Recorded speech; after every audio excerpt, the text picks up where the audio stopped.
Here's another video in our series of making some parts to eventually learn about assemblies. This time we're going to go in, let's see, classwork here. This is the last one. Let me make this small, close that. We did the base in class together. The bracket was a video I had you do. Most recently we did the hex nut and the clevis. So this one, I believe what we're going to do now is the hex bolt drawing. So let's take a look at that. Okay. So this one's interesting. This one's going to be using the, we're going to be putting some threads on there. That's not the hole tool because it isn't a hole. So I'm going to have to remember while I'm running this how I do that. But you'll notice it is still 3/8/16 UNC. 3A will be the, A is exterior threads, whereas B is interior threads.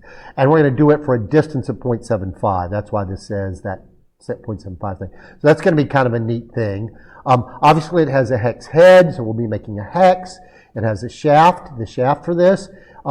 It tells you here is 0.375.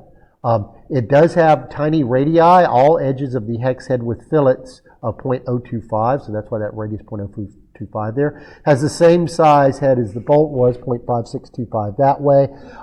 The thickness of it though is only 0.25, so it's a narrower head than the bolt is in diameter. The distance from underneath the head to the end of this thing there is 3 inches, and we will want to put a chamfer on the end. Chamfer is like fillet, so I'll show you how to do that. We're going to change the material to steel. So a lot of stuff going on there. Let's go ahead and jump into Fusion 360 and get started. I'm going to show you a new approach that you might want to adopt that I actually think is better. I didn't do it in the past couple videos, but I want to show you. When you start a new file, it's actually best practice to go ahead and save it right away. So we're going to go hex, bolt. We're going to make sure it's in learning assemblies. We'll click this down arrow and I can see in my learning assemblies I have a base, a bracket, a bushing, another base, I don't know why, misspelled, a clevis and a hex nut, but I do not have a hex bolt in there yet, so that's good. I'm going to click save.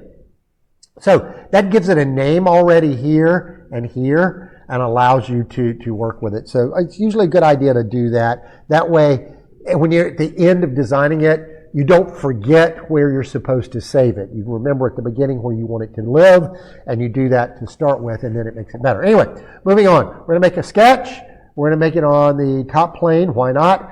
We'll create a polygon. We'll put it center here and come up. As you know, we want to kind of orient it so it's more or less horizontal like that, and click again.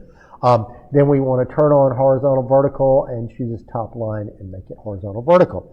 We hit escape to come out of that. We need to dimension it. Let me go back in and remind myself from one flat surface to the other is 0.5625.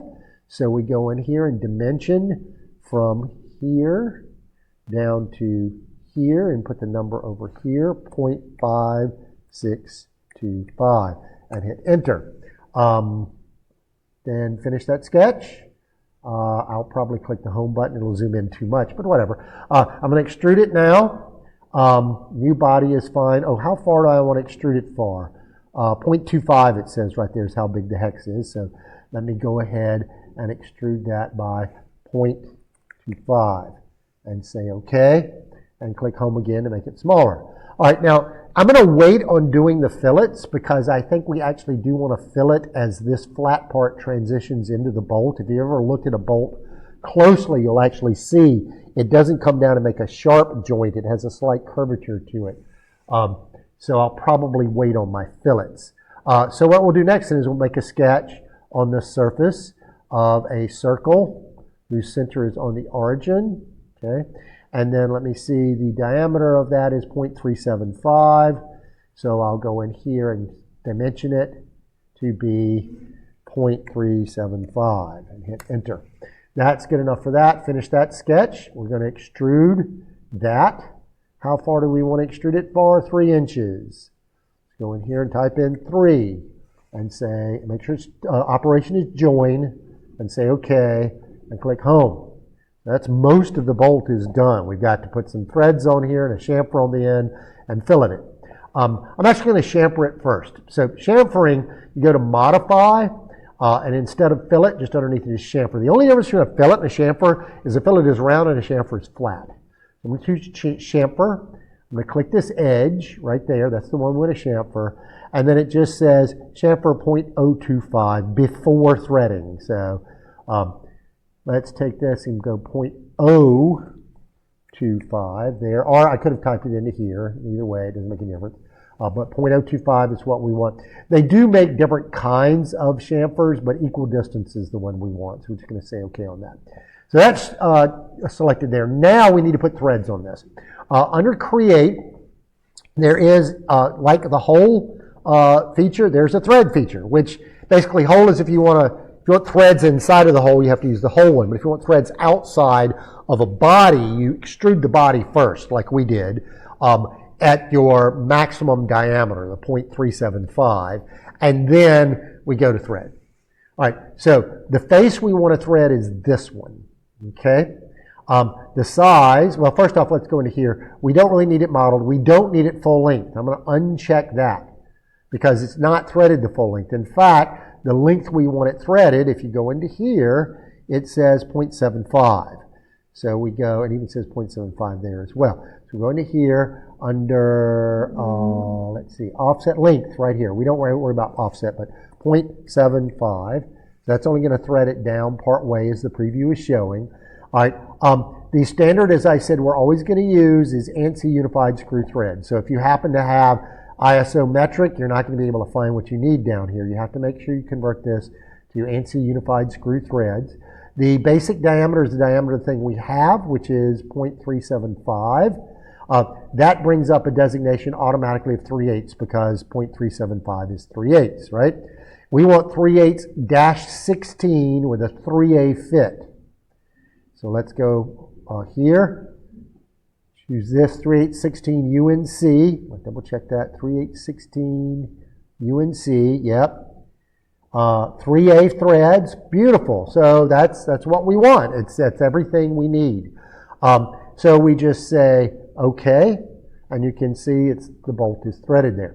Two other things we need to do. We need to fillet the head of this thing, and then we need to change the material. So let's go to fillet.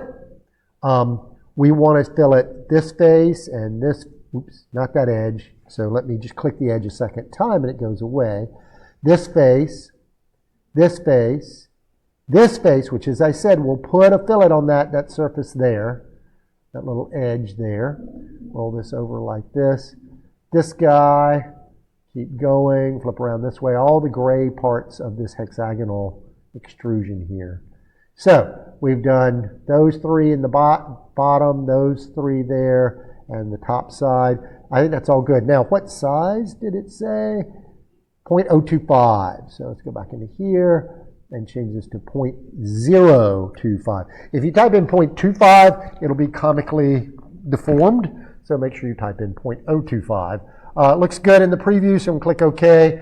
That's done. Not much left to do. Oh, by the way, if you don't like the fact that these are funny looking, you can go back and edit your thread, and you can have it be modeled.